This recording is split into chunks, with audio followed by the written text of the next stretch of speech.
네, 안녕하세요. 저는 학점은행제 출신이고요. 인하대학교 공과대학으로 이제 편입을 합격한 범스타라고 합니다. 우선은 수능이라는 시험을 오랜 기간 준비를 했었고 오늘로써 이제 수능이 마침표가 지어졌는데 너무너무 고생이 많으셨습니다. 저도 항상 이맘때가 되면은 저의 옛날 수능을 봤던 기억이 새록새록 나는데요. 그래서 수능이 끝난 여러분들을 위해서 지금 가채점해서 성적들 다 나왔을 거잖아요. 그 성적에 맞는 대학교에 그냥 진학을 할지 아니면 재수를 할지 아니면은 완전 색다른 제도인 편입을 준비할지 이 부분에 대해서 말씀드리는 영상이 될 것 같으니까요. 여러분들 끝까지 영상 시청해주시면은 대학교 갈 수 있습니다.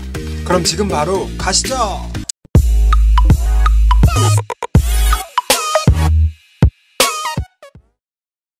네, 저도 이제 수험생은 아니지만 옛날에 수험생 생활을 했던 저로서 이제 수능 시험이 다가올수록 저도 모르게 떨리더라고요. 그래서 날씨도 춥고 그 다음에 마음도 떨리고 여러분들이 좀 잘 봤으면 하는 그런 마음을 가지고 있었어요. 이번 수능은 작년과는 달리 뭐 논란도 없고 그리고 좀 난이도도 평이했다고 하는데요. 그렇다고 하더라도 여러분들 중에서 시험을 만족스럽게 봤던 친구는 없을 거예요. 아, 다 바꾸지 말걸, 아, 그걸로 체크할걸, 이런 식으로 계속 후회가 남는 게 많을 텐데 사실 운이 안 좋았던 게 아니라 여러분들의 실력입니다. 여러분들의 실력이 낮았기에 그렇게 고민을 했고 결국에 틀린 거예요. 그래서 지금쯤이면 가채점도 돼 있을 거고 등급컷도 나왔고 그러다 보니까 여러분들이 내년에 어떤 대학을 갈지 이미 어느 정도 나온 상황이에요. 그래서 지금부터 여러분들이 정신 차려야 되고요. 선택과 집중을 해야 될 시간입니다. 바로 알려드릴게요. 가채점에 따른 등급컷별로 여러분들이 어떤 전략을 취해야 되는지 그거에 대해 상세하게 말씀드려볼게요. 우선 1, 2등급 친구들부터 갈게요. 이 친구들은 원래부터 잘했던 친구들이고요. 자기가 희망하는 대학교에 충분히 갈 수 있는 등급이며 자신이 좀만 눈을 낮춘다면은 무조건 대학에 갈 수 있는 그런 등급이라고 보여줄 수 있고요. 수능 등급에 맞게 상향 지원, 하향 지원을 적절히 배합해서 지원을 하시고요. 정말로 원하는 대학교가 있는데 약간 점수가 부족하다고 해서 재수를 하진 마시고요. 웬만하면은 학교 들어가신 다음에 그 다음에 반수를 한번 해보시는 건 어떠실까요? 그리고 3등급 정도의 학생분들은 뭐 계열이나 학과에 따라 다르겠지만 인서울에 겨우 걸치거나 아니면 수도권 대학으로 갈 거예요. 이런 친구들 같은 경우는 케이스가 두 가지로 나뉘어요. 첫 번째는 내가 원래 1, 2등급이었는데 갑자기 수능날 졸리거나 아니면 컨디션 조절 실패로 3등급이 나온 거예요.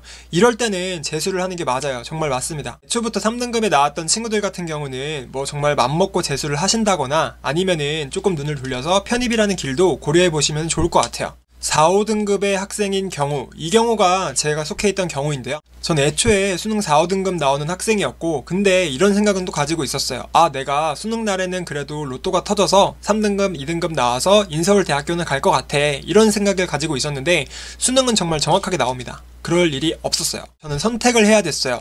지방에 있는 4년제 대학교를 갈 것인가 아니면 수도권에 있는 전문대를 갈 것인가. 근데 이건 아무리 생각해도 답이 안 나오더라고요. 둘 다 가기 싫었고 정말 내가 성적에 맞춰서 대학을 가야 된다지만 그래도 저는 가기 싫었어요. 근데 그때 지인의 권유로 이제 편입이라는 길을 알게 되었고 편입에 대해서 알아보기 시작했어요. 4, 5등급이었던 제가 수능이 어려웠던 게 뭐냐면은 일단 양이 좀 많았어요. 국어, 영어, 수학 그리고 과학, 탐구 2과목 이런 식으로 되다 보니까 기존에 공부를 했던 편이 아니라서 고3 때 공부를 한다고 해서 그 많은 양이 소화될 리가 없잖아요. 그러다 보니까 좀 실패 요인이 컸던 것 같아요. 제가 머리가 좋았던 편이 아니다 보니까 좀 사고력이 부족했어요. 그러니까 어떤 문제가 나왔을 때 그 문제는 풀 수 있는데 갑자기 이걸 한번 꼬아서 내면은 못 푸는 거예요. 그게 약간 어려웠어요.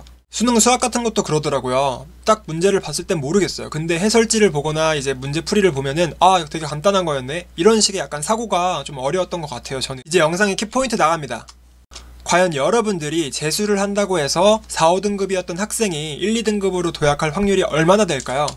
제가 생각했을 때 재수는 원래 잘하던 학생이나 아니면은 점점점 올라가고 있는 상승세를 타는 그런 학생들이 시간이 부족해서 못하는 경우, 그럴 경우에 재수를 추천드리는 거지 뭐 5, 6등급, 6, 7등급, 4, 5등급이 이제 재수를 한다고 해서 드라마틱하게 성적이 오르는 건 아니라고 봅니다. 이때 여러분들 특히 4, 5등급 학생분들은 어떤 쪽으로 눈을 돌려야 되냐면은 저처럼 이제 편입이라는 방향을 한번 고려를 해봐야 돼요. 일반적으로 편입 공부를 할 때 인문 계열이면 영어만 보시면 되고요. 자연 계열이면은 영어, 수학을 보셔야 돼요. 그렇기 때문에 과목의 수가 적어서 정말 집중을 하기 좋고요. 그 다음에 많은 양을 소화하는 게 아니기 때문에 여러분들이 공부 시간만 투자하시면은 충분히 다 극복이 가능한 양입니다. 일단 저 같은 경우에는 또 편입 수학이 수능 수학보다 좀 더 잘 맞았던 이유가 뭐냐면은 제가 사고력이 부족하다고 했잖아요. 근데 편입 수학은 그렇게 많은 사고력을 요하진 않아요. 그러니까 문제가 정형화된 패턴이 있는 건데 거기서 많이 꼬지 않는다는 거예요. 그래서 편입을 합격하고 편입이라는 길을 다시 돌아보니까 약간 베이스에 따라서 결정되는 게 아니라 정말 1년이라는 시간이 주어졌을 때 그 시간 동안 내 머릿속에 얼마나 많은 편입 공부의 양을 넣느냐, 이게 가장 중요한 거라고 보여집니다. 결론적으로 베이스의 유무보다는 내가 1년 동안 얼마나 집중력 있게 시간 투자를 많이 하느냐, 이 싸움인 것 같아요. 그리고 편입은 3학년으로 들어가기 때문에 뭐 재수처럼 1년이 밀리거나 뭐 이런 게 없어요. 그러다 보니까 시간 활용적인 측면에서도 되게 좋고요. 물론 이제 고등학교 학생분들이 바로 편입 시험을 볼 수 있는 건 아니고요. 편입의 지원 자격 자체가 4년제 대학교 2학년을 마치거나 아니면 전문대학교를 졸업한 학생이 시험을 보는 거기 때문에 여러분들은 지금 그 지원 자격이 갖춰지지 않아요. 그렇기 때문에 여러분들은 학점은행제를 통해서 저처럼 그렇게 지원 자격을 갖추고 그 다음에 편입 공부를 해서 시험을 합격하시게 되면은 그 대학교의 3학년으로 들어간다고 보시면 되는 겁니다. 학점은행제에 관련한 주요 영상들은 제 이전 영상 보시면은 확실히 이해가 되실 거고요. 여러분들이 편입이라는 제도가 생소하다고 해서 그냥 흘려듣지 마시고요. 정말 확실하게 알아보고 그 다음에 한번 여러분들의 맞는지 선택을 해봤으면 좋겠어요. 궁금한 점이 있다면은 저한테 말씀해 주시면 되고요. 뭐 하단 댓글 남겨주시면은 제가 바로바로 답변을 한번 드려볼게요. 지금까지 이렇게 해서 수능 가치점 등급 컷별로 여러분들이 어떻게 진로를 잡아야 되는지 이 부분에 대해서 말씀드리는 영상이었고요. 수능, 재수, 그리고 편입 이 방법들을 다 골고루 섞어서 여러분들이 좋은 대학교에 갔으면 하는 바람입니다. 그래서 해당 영상이 여러분들께 도움이 됐다면은 좋아요와 구독도 한 번씩 눌러주시고요. 지금까지 범스타였습니다. 감사합니다.